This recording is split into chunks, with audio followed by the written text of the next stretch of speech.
kita akan belajar bersama-sama tentang satu tema tentang janji Tuhan ya dan amin. Nah, kita tahu janji manusia bisa tidak ditepati atau dibohongi, tapi janji Tuhan itu pasti ditepati. Kalau kita menghidupi apa yang diberikan syarat-syaratnya, pasti itu akan terwujud. Waktunya adalah waktunya Tuhan. Nah, untuk itu, sebelum kita masuk belajar lebih lanjut, kita akan berdoa bersama-sama. Dalam nama Yesus Kristus Tuhan, dalam hadirat-Mu, dengan keterbatasan hamba-Mu, Roh Kudus yang akan memberikan pengertian bagi umat-Mu, sehingga semua yang hamba sampaikan dalam satu penguasaan Tuhan dan dari hati Tuhan, untuk Tuhan dipermuliakan. Aku cinta padamu, Bapa, Yesus, Roh Kudus, dan saatnya kami terima kebenaran-Mu dalam nama Yesus Kristus Tuhan. Haleluya. Amin. Baik, kita akan lihat bersama-sama Mazmur 41 ayat 2 sampai dengan 5. Perikopnya itu tentang doa minta penyembuhan. Bagi saya penyembuhan di sini bukan hanya tentang sakit penyakit, tapi bisa dalam hal kerohanian kita, dalam karakter kita, keluarga kita, kesehatan kita, juga bisa karier kita, komunitas, maupun hal-hal mengenai keuangan. Kita lihat ayat 2 sampai dengan 5. Firman Tuhan bunyinya demikian. Kalau bisa saya minta hostnya bantu saya baca. Mazmur 41 ayat 2 sampai 5. Tolong hostnya bantu saya.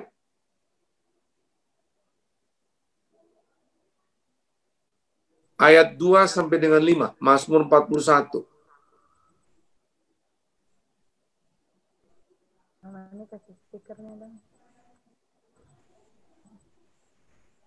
Silakan, host. Untuk pemimpin biduan, Mazmur Daud. Berbahagialah orang yang memperhatikan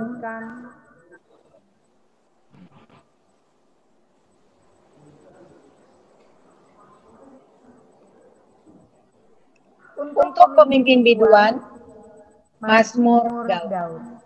Berbahagialah orang yang memperhatikan orang lemah. Tuhan akan meluputkan dia pada waktu celaka.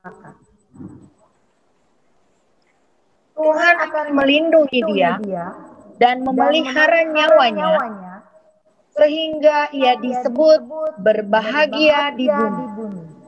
Engkau takkan membiarkan dia dipermainkan musuhnya. Tuhan membantu dia di ranjangnya waktu sakit. Di tempat tidurnya kau pulihkannya sama sekali dari sakitnya. Kalau aku, kataku, Tuhan, kasihanilah aku, sembuhkanlah aku, sebab terhadap Engkaulah aku berdosa. Ya, terima kasih. Saudara lihat dari ayat yang tadi dibacakan, kita bisa lihat ada janji Tuhan yang disediakan bagi saudara dan saya. Mazmur 42 ayat 2 berkata tadi, berbahagialah orang yang memperhatikan orang lemah, Tuhan akan meluputkan dia pada waktu celaka. Nah, janji Tuhan di sini diluputkan dari kecelakaan. Kecelakaan apa aja? Baik yang ada di darat, di udara, di laut, sedang berjalan, sedang naik sepeda, sedang treadmill, sedang apa saja. Itu dibilang diluputkan dari kecelakaan. Ayat yang ketiga berkata begini, Tuhan akan melindungi dia dan memelihara nyawanya, sehingga ia disebut berbahagia di bumi, engkau tak akan membiarkan dia dipermainkan musuhnya. Janji Tuhan di sini berbicara tentang perlindungan Tuhan, pemeliharaan Tuhan, tidak dipermainkan musuh. Saudara lihat begitu hebat, dahsyat janji Tuhan. Tadi diliputkan dari kecelakaan, sekarang ada perlindungan Tuhan. Termasuk saudara lihat di tengah-tengah COVID-19, kita dilindungi dari penyakit sampar, panas si jahat di waktu siang, kedahsyatan malam. Apa saja dibilang ada perlindungan. Ada pemeliharaan Tuhan. Baik soal makan minum, soal pekerjaan, soal kesehatan. Semua Tuhan berikan pemeliharaannya. Bahkan ada satu lagi janji di situ dari ayat 3, tidak dipermainkan musuh. Kita tidak akan dipermainkan musuh. Karena dia sudah dikalahkan 2000 tahun yang lalu. Makanya oleh Yesus Kristus Tuhan, dia yang memenangkan semua pertandingan itu. Dan oleh anugerah dengan iman kita percaya kepada dia, kita lebih daripada pemenang. Jadi tidak dipermainkan musuh. Musuh di sini bisa bicara juga dalam hal bisnis, dalam hal kita berkeluarga, maupun pribadi kita. Di dunia kerja, dalam komunitas, tidak akan dipermainkan iblis, tidak akan dipermainkan musuh. Nah, ayat yang keempat, kita lihat janjinya lagi. Tuhan membantu dia di ranjangnya waktu sakit, di tempat tidurnya, kau pulihkannya sama sekali dari sakitnya. Ayat yang keempat, dipulihkan dari penyakit. Dipulihkan dari penyakit berarti macam-macam penyakit apa saja, itu dipulihkan. Dengan kata lain, ini janji Tuhan, bahwa setiap kita orang hidup dalam kebenaran, kita sehat. Roh tetap bernyala-nyala, jiwa sehat, tubuh juga sehat. Nah, janji-janji yang tadi Bapak, Ibu, Saudara yang ikut Zoom ini, baik melalui Facebook atau YouTube, itu seperti ini hebatnya. Dahsyatnya seperti ini. Nah, makanya saya katakan tadi dengan tema kita janjinya, janji Tuhan itu ya dan amin. Artinya, kalau ini janji yang dia berikan, itu dia tidak pernah berbohong. Dia pasti menepati. Nah, untuk itu ada bagian yang harus kita buat.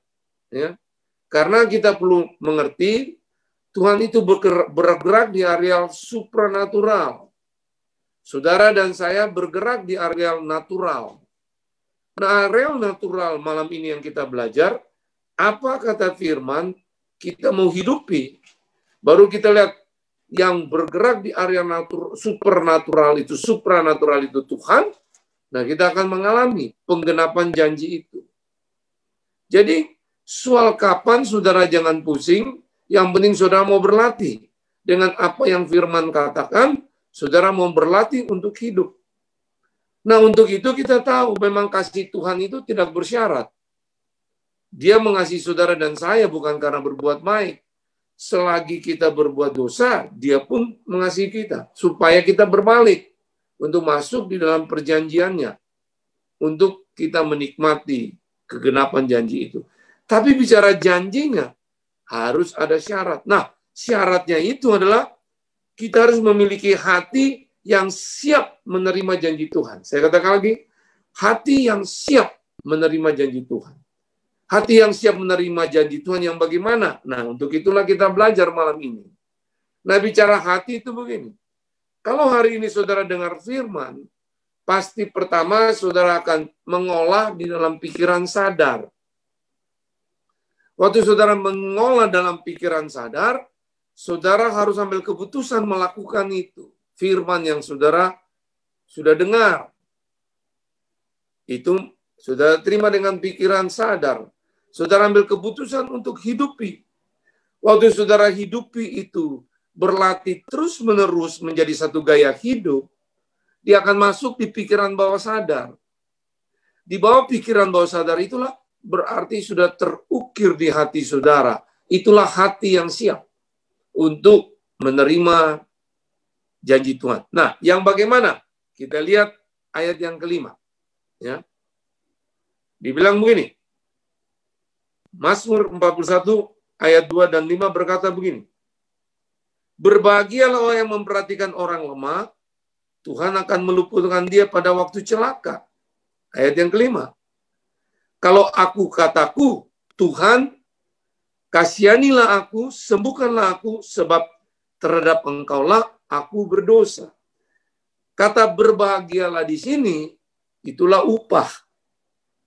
Jadi, bahagia itu upah. Tapi sebelum menikmati upah, hati yang siap menerima janji Tuhan yang bagaimana? Persyaratan di sini. Apa itu? Yaitu memperhatikan orang lemah. Apapun yang sedang terjadi dalam kondisi saudara, saudara harus memperhatikan orang lemah untuk menikmati janji Tuhan yang digenapi. Baru kita akan lihat kebahagiaan yang insight dari dalam keluar. Tapi dari dalam itu terjadi, semakin terjadi kalau outside kita juga keluar untuk memperhatikan orang yang lemah. Orang yang lemah di sini mungkin dia lemah dalam hal keluarga, hubungan suami istri, papa, mama, dan anak, atau dengan mertua. Juga mungkin dalam hal kesehatan. Juga mungkin dalam hal pekerjaan. Mungkin dalam hal komunitas atau keuangan. Nah tadi kalau ibu yang terbaring di ranjang, ibu lagi sakit. Itu kelemahan ibu. Kelemahan itu, ibu dengar. Kalau ibu mulai mau memperhatikan orang yang punya kelemahan, ibu bilang, saya pun dalam hal kesehatan masih seperti ini. Ibu kan punya doa. Ibu juga berdoa untuk orang lain. Saya percaya dalam nama Yesus, kekuatan ilahi itu turun untuk ibu. Saudara yang sedang punya kelemahan dalam hal keuangan, tapi saudara punya keluarga yang punya hubungan yang harmonis, kuat, saudara bisa bagikan cerita tentang Tuhan yang membuatkan keluarga saudara harmonis. Itu contoh-contoh yang harus saudara lakukan. Jadi kita tidak bisa lihat cuma kelemahan yang kita alami. Tapi Tuhan bilang dalam ayat ini, kita harus memperhatikan orang lemah. Setiap saudara dan saya pasti punya kelemahan, termasuk saya. Tapi kelemahan itu kita serahkan ke Tuhan. Dengan memperdulikan orang lain. Maka saya percaya janji Tuhan ini pasti tergenapi. Ya, saya ambil contoh hidup saya. Saya punya kelemahan. Sampai hari ini kami menikah. Sudah 38 tahun. Itu kelemahan. Belum punya anak. Tapi bukan berarti saya harus berputus asa. Saya punya satu kelebihan yang Tuhan taruh. Secara finance, karunia-karunia, talenta. Nah, saya membuka rumah saya untuk menerima orang-orang yang punya kelemahan, yang kena terjerat narkoba, hidup dalam perjinahan, yang krisis kasih, itulah saya terima mereka. Saya lihat kekuatan yang Tuhan berikan. Sekalipun belum punya anak, tapi ada sesuatu yang Tuhan ganti. Saya memiliki anak-anak yang bisa saya bina, dari hidup mereka, mereka jadi berkat bagi banyak orang. Saya menikmati kebahagiaan yang sama dengan orang yang memiliki anak. Nah, ini satu contoh. Jadi kita harus memperhatikan orang yang lemah. Ya. Saudara punya komunitas yang baik. Saudara punya komunitas yang solid. Punya nilai-nilai yang hidup dalam kebenaran. Ada orang lain yang terpuruk, lemah dalam hal itu. Saudara perlu membagikan komunitas saudara yang berada dalam nilai kebenaran itu. Untuk orang itu mengerti, untuk terjamah. Nah, kalau kita buat ini hari lepas hari, saya percaya kita akan menikmati janji Tuhan. Apa yang kita butuhkan, jangan menurut yang bisa kita lihat, tapi menurut yang Tuhan mau untuk kita. Itu yang harus kita lihat. Nah, kita lihat contoh dalam Alkitab seperti perwira Kapernaum. Yaitu dalam Lukas 7 ayat 4 sampai dengan 6. Saya bacakan. Mereka datang kepada Yesus. Ya, Lukas 7 ayat 4 sampai 6. berkata demikian. Contoh ini perwira Kapernaum. Mereka datang kepada Yesus dan dengan sangat mereka meminta pertolongannya. Katanya, ia layak engkau tolong. Perwira ini layak ditolong. Karena hambanya sedang sakit di rumah. Ayat 5 berkata begini, sebab ia mengasihi bangsa kita dan ialah yang menanggung pembangunan rumah ibadat kami. Coba, dia punya kelebihan dalam hal finance, materi, justru dia membantu orang yang punya kekurangan dalam hal materi. Ayat 6 kita lihat, lalu Yesus pergi bersama-sama dengan mereka ketika ia tidak jauh lagi dari rumah perwira itu. Perwira itu menyuruh sahabatnya untuk mengatakan padanya, Tuhan, janganlah bersusah-susah sebab aku tidak layak menerima Tuhan di dalam rumahku. Perwira berkata, Yesus, tidak perlulah engkau datang ke rumahku, aku tidak layak. Dia memberi contoh, di atasku ada seorang pemimpin, di bawahku juga ada yang aku dipimpin. Apa yang dikatakan, itu saja cukup dan pasti hambaku akan sembuh. Saudara lihat, waktu dia pada waktu sebelumnya suka menolong orang dalam hal finance. Waktu itulah kita lihat terjadi dalam hidupnya dia apa? Saya percaya. Dia pasti mengalami suatu iman yang ditingkatkan, dipulihkan dalam hal iman percayanya. Makin ditingkatkan.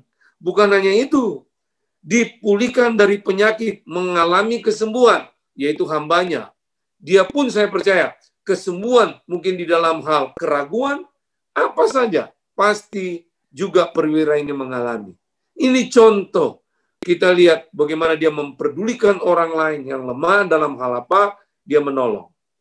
Yang lain lagi, Bapak Ibu bisa baca dalam Kisah Rasul 9, ayat 36 sampai 37.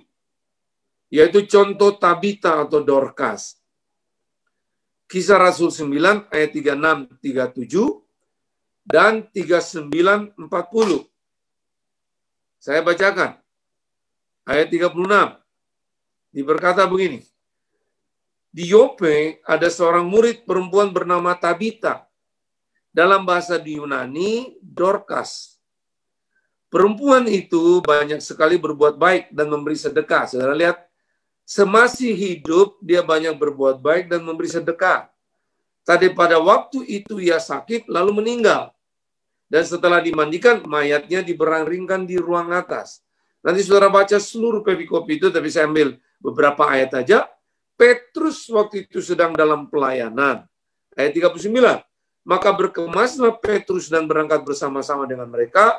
Setelah sampai di sana, ia dibawa ke ruang atas dan semua janda datang berdiri dekatnya dan sambil menangis.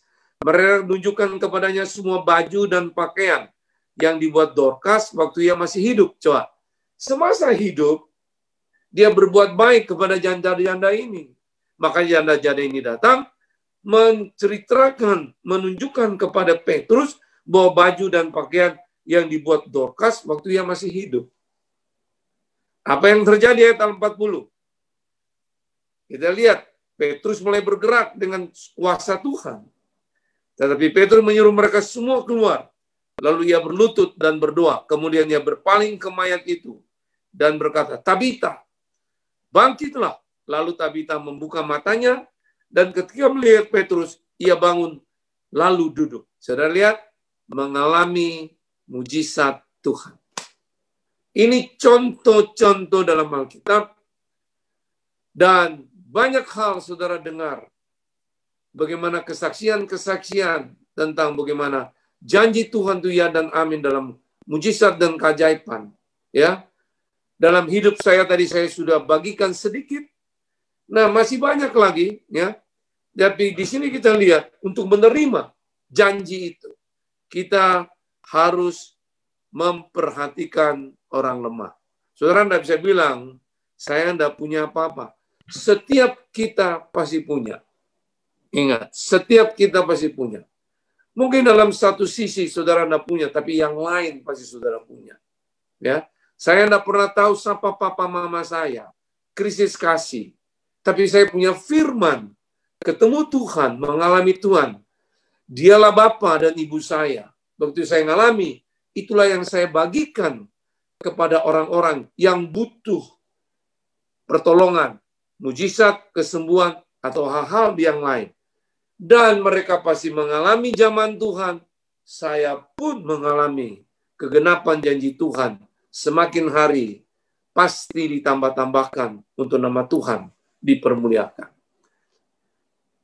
Kita lihat lagi kebenaran yang berikut. Apalagi untuk kita betul-betul memiliki hati yang siap menerima janji itu. Tadi memperhatikan orang lemah. Yang kedua, percaya belas kasihan atau kemurahan Tuhan itu masih ada sampai sekarang. Saya ulangi lagi. Yang kedua ini, percaya belas kasihan atau kemurahan Tuhan yang masih ada sampai hari ini. Itu kita lihat contoh. Rut dari suku Moab, suaminya adalah Mahlon.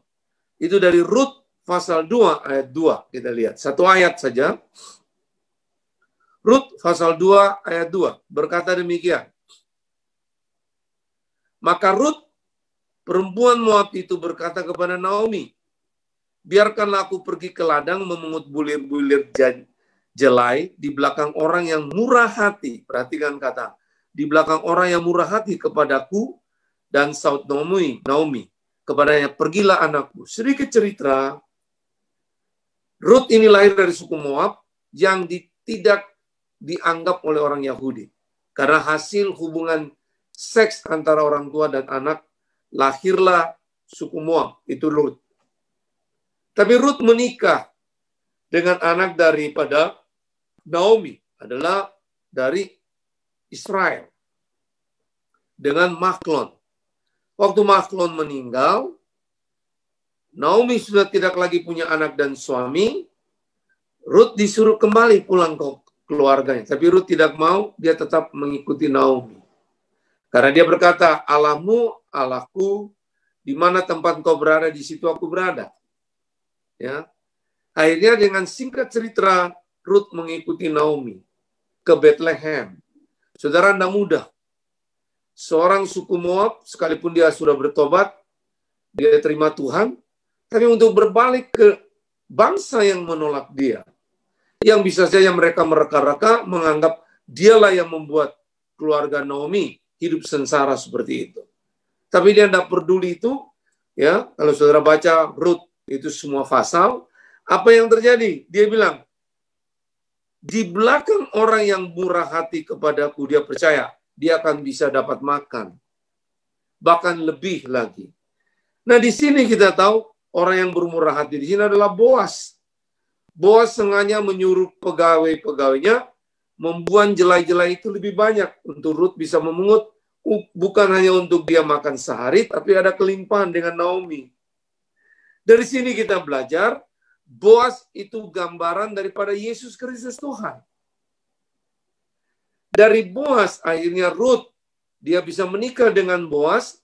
Apa yang terjadi? Dari situ silsilah lahirnya Daud sampai silsilah lahirnya Yesus. Rut namanya tercatat di Injil Matius. Yang tadinya tidak layak karena menerima Tuhan layak, dari hidupnya tercatat bahwa Yesus lahir juga. Di situ tercatat nama Rut. Saudara lihat, ini menggambarkan Boas itu gambaran Yesus kepala gereja mempelai pria. Saudara sebagai jemaat adalah mempelai wanita. Kalau kita tetap yakin, percaya, belas kasihan, kemurahan Tuhan masih ada sampai hari ini. Apa yang kita lihat janji Tuhan untuk Rut? Saya percaya kalau saudara baca 4 pasal itu, ada perlindungan Tuhan. Ada perlindungan Tuhan. Dia tidak dalam kelaparan. Semua orang yang mengejek dia, perlindungan Tuhan. Dia menerima kasih dari orang setempat. Bukan hanya perlindungan Tuhan. Dengan tekun sebagai pemulung, saya katakan waktu itu. Sisa jelai yang dia pungut. Hebatnya, dia juga mengalami janji Tuhan. Pemeliharaan Tuhan. Tuhan pelihara dia. Bahkan dari suku yang tidak terhormat, tertolak. Tapi karena dia terima Tuhan, mau dirubah, mengikuti bagian yang harus dia kerjakan. Pemeliharaan Tuhan itu bukan hanya sampai di situ, dia juga mengalami promosi Tuhan. Tuhan mengangkat namanya dari yang tertolak, tapi bisa layak menjadi orang yang dihargai dan dihormati. Itu janji Tuhan. Jadi hari ini, apapun masalah saudara, apapun keadaan saudara, mari jangan fokus pada masalah saudara, tapi fokuslah kepada Tuhan. Kalau saudara fokus pada masalah saudara lebih besar, saudara tidak akan melihat Tuhan, mengerti janji Tuhan, dan tidak bisa bertemu dengan Tuhan. Tapi waktu saudara fokus kepada Tuhan, bukan masalah saudara, saudara akan mengalami perjumpaan dengan Dia. Saudara akan bertemu dengan Dia. Mata hati saudara akan terbuka. Saudara akan lihat betapa hebat Dia adalah jalan kebenaran dan hidup. Saudara akan mengalami pesta kerajaan Allah. Jadi kita lihat percaya belas kasihan atau kemurahan Tuhan yang masih ada sampai hari ini. Contohnya Rut, perlindungan Tuhan, pemeliharaan Tuhan, mengalami promosi Tuhan. Nah, di tengah-tengah COVID-19 ini, saya melihat bagaimana Tuhan melakukan kehebatannya kepada orang-orang yang memperdulikan orang lain. Ya, contoh. Satu waktu saya bertemu seorang anak muda. Waktu itu dia masih kecil, saya ketemu pertama kali. Sekarang menjadi pemuda, sudah menginjak dewasa dan sudah menikah dan punya anak. Saya berada di satu kota sedang dalam pelayanan. Di tengah-tengah COVID-19 ini, tiba-tiba dia bertemu saya, dan dia berkata, saya ini percaya di tengah-tengah COVID-19 ini,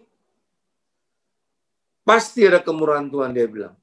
Nah, apa yang terjadi? Dia sempat menolong orang-orang, hamba Tuhan, yang berada di dalam suatu kebutuhan yang perlu makan. Dia menolong mereka untuk kebutuhan itu. Nah, perkataan yang dia bilang dia percaya, dia bekerja di satu perusahaan. Nah, banyak dari rekan-rekannya itu di PHK, dirumahkan. Tapi yang hebatnya, karena dia yakin kemurahan Tuhan masih berlaku sekarang untuk orang-orang dalam kebenaran, nah, mujizat dia terima. Gajinya justru di tengah-tengah COVID dinaikkan oleh majikannya. Nah, kita lihat itu bukti bahwa kita tidak bisa lihat masalah saat ini membuat kita takut, khawatir, apalagi di tengah-tengah pandemi COVID-19 ini. Apa yang terjadi? Tetap percayalah, di tengah-tengah itu ada perlindungan Tuhan, pemeliharaan Tuhan untuk mengalami promosi Tuhan. Ada juga yang saya melihat, waktu sebelum COVID-19, segitu lama dia berdoa, dia menantikan untuk mempunyai keturunan. Sampai dia jenuh dan dia bilang sepertinya, tidak mungkinlah saya punya lagi keturunan. Tapi di tengah-tengah COVID pandemi 19, saya terima telepon dengan sukacita, bergairah, dia bilang, kami sudah menerima berkat dari Tuhan. Karena kemurahannya, lahirlah anak pertama dari Tuhan untuk kami. Nah, waktu istrinya bersalin, dia pun ke rumah sakit. Waktu zaman-zaman awal itu COVID mulai, orang pada ketakutan. Saya lihat dia malah bersukacita karena dia bilang ini, Tuhanku lebih besar yang sudah aku lihat tentang mujizat keajaiban. Aku tidak pernah khawatir atau takut bahwa dia tetap ya dan amin.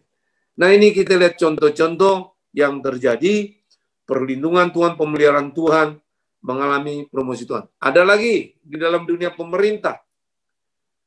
Seorang militer perwira tinggi yang sebelum COVID-19, waktu bertemu kami, punya kerendungan bahwa dia akan sampai mencapai jenderal. Secara akal, pandangan dunia tidak mungkin. Dia seorang yang lahir baru, cinta Tuhan, berada di daerah tempat yang dia memerintah, bukan anak-anak Tuhan, tidak mungkin orang bilang. Tapi justru di tengah-tengah COVID-19, dia beri kabar kepada kami. Puji Tuhan, akhirnya pencapaian yang Tuhan mau. Saya mengalami promosi Tuhan. Akhirnya dia menjadi seorang jenderal. Inilah kenyataan-kenyataan yang kita lihat bahwa janji Tuhan itu ya dan amin. Hari ini mungkin janji Tuhan yang saudara belum terima di satu sisi. Tapi jangan putus asa. Terus setia lakukan kebenaran. Seperti yang tadi kita dengar. Membantu orang-orang yang lemah. Percaya belas kasihan kemurahan Tuhan masih ada. Saya yakin waktu Tuhan itu tidak pernah terlambat. Selalu tepat waktu. Karena janjinya ya dan amin. Nah, kebenaran yang terakhir, yaitu kejujuran dan keterbukaan. Kita lihat contoh Daud, Mazmur 51, ayat 2 sampai dengan 4. Demikian bunyi firman Tuhan, Mazmur 51, ayat 2 sampai dengan 4. Saya harap saudara bisa lihat di gadget saudara, iPad atau komputer, atau saudara bisa lihat di main screen ini. Ayat 2. Ketika Nabi Nathan datang kepadanya, setelah ia menghampiri Betsheba, kasihanilah aku ya Allah, menurut kasih setiamu. Hapuskanlah pelanggaranku menurut rahmatmu yang besar. Bersihkanlah aku seluruhnya dari kesalahanku, dan tahirkanlah aku dari dosaku. Saudara tahu, Daud dalam ayat ini, bagaimana begitu perbuatannya yang begitu sangat, bagi saya sangat sadis ya, mengambil istri orang dan sengaja untuk menyuruh suami orang ke tengah-tengah peperangan untuk mati konyol. Tapi waktu Nabi Nathan datang kepadanya, disitulah kita lihat ada satu kesadaran dan keputusan untuk mau terbuka, jujur apa yang sudah dia lakukan. Dan kita lihat, bahkan Daud dikatakan oleh Tuhan, dia adalah orang yang berkenan kepada Tuhan. Nah, hari ini juga sama, apapun masa lalu saudara yang saudara buat, mari dengan jujur dan terbuka kepada Tuhan. Dia melupakan semuanya. Semua akan dihapuskan. Bahkan perjanjiannya pasti diwujudkan. Nah, bagi kita yang saat ini yang sudah berada dalam Tuhan, kita juga perlu mempraktekkan gaya hidup kejujuran dan keterbukaan ini dalam segala hal. Ya, kalau saudara suka berjanji dengan orang, perlulah sekarang menepati janji itu.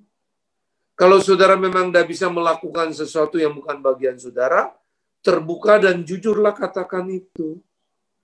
Ya.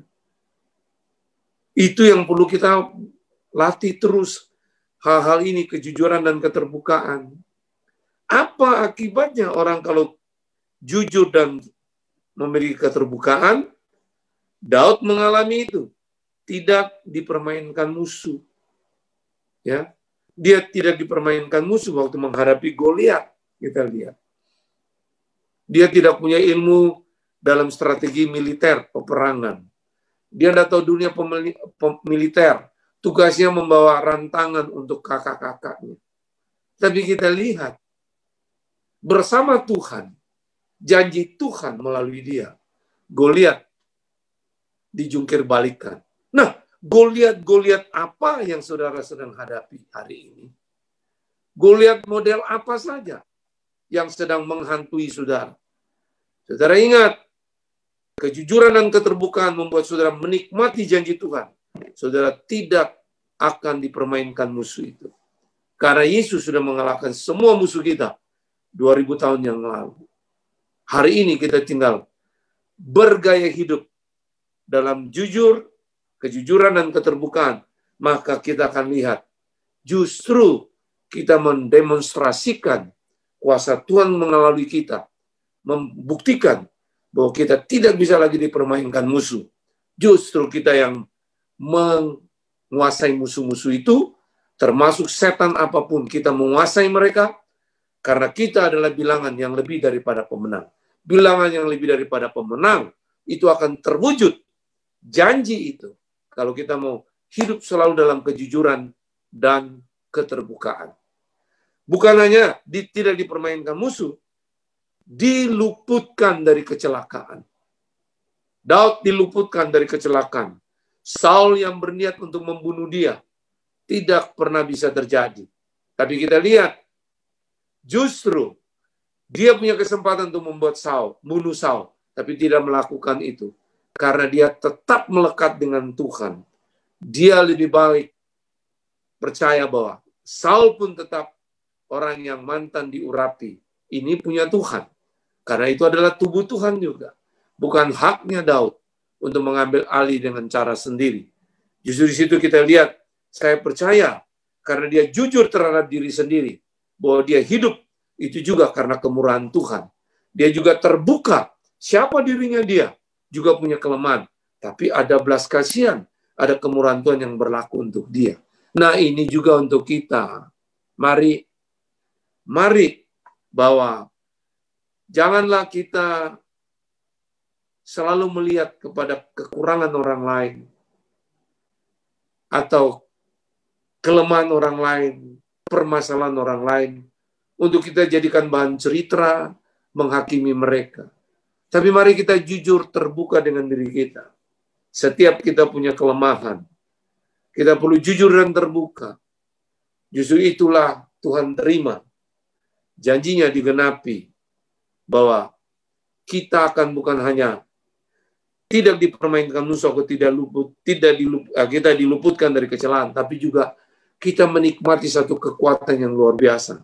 Kekuatan yang hebat yang dari Tuhan, karena kita percaya Tuhan itu sangat memperdulikan hidup kita. Nah, jadi saya mengulangi lagi, janji Tuhan ya dan amin. Bagaimana itu bisa terwujud dalam hidup kita? Kita harus memiliki hati yang siap. Hati yang siap bagaimana? Perlu dilatih. Yaitu dengan tadi yang sudah saya sharekan, Mazmur 42 ayat 2, yaitu kita perlu memperhatikan orang yang lemah. Yang kedua, percaya belas kasihan Tuhan. Yang ketiga, kejujuran dan keterbukaan. Kalau ini ada, saya yakin janji Tuhan ya dan amin ini akan kita nikmati. Bukan hanya hari ini, tapi selagi kita hidup, kita akan menikmati pesta kerajaan Allah yang tidak pernah berkesudahan. Sehingga kita semakin hari makin mengerti bahwa kita memulai bersama Tuhan, tetap bersama Tuhan, berakhir juga bersama Tuhan. Sehingga hidup kita ini, hidup yang berarti, makanya apa yang Tuhan bilang, panjang umur di tangan kanan, tangan kiri kekayaan kehormatan. Panjang umur di sini bukan soal angka, bahwa hidup kita hari lepas hari, semakin bernilai, membawa pengaruh. Itulah panjang umur, bukan soal angka. Bicara kekayaan dan kehormatan, kekayaan di sini jangan berpikir hal finansial, uang, bukan. Kekayaan di sini adalah kekayaan sejati, bahwa Yesus Kristus Tuhan betah tinggal selalu dalam hidup kita. Kehormatan yang kita dapat bukan kehormatan yang sekedar pangkat, kedudukan, posisi. Kehormatan di sini adalah kemuliaan Tuhan terpancar melalui kita.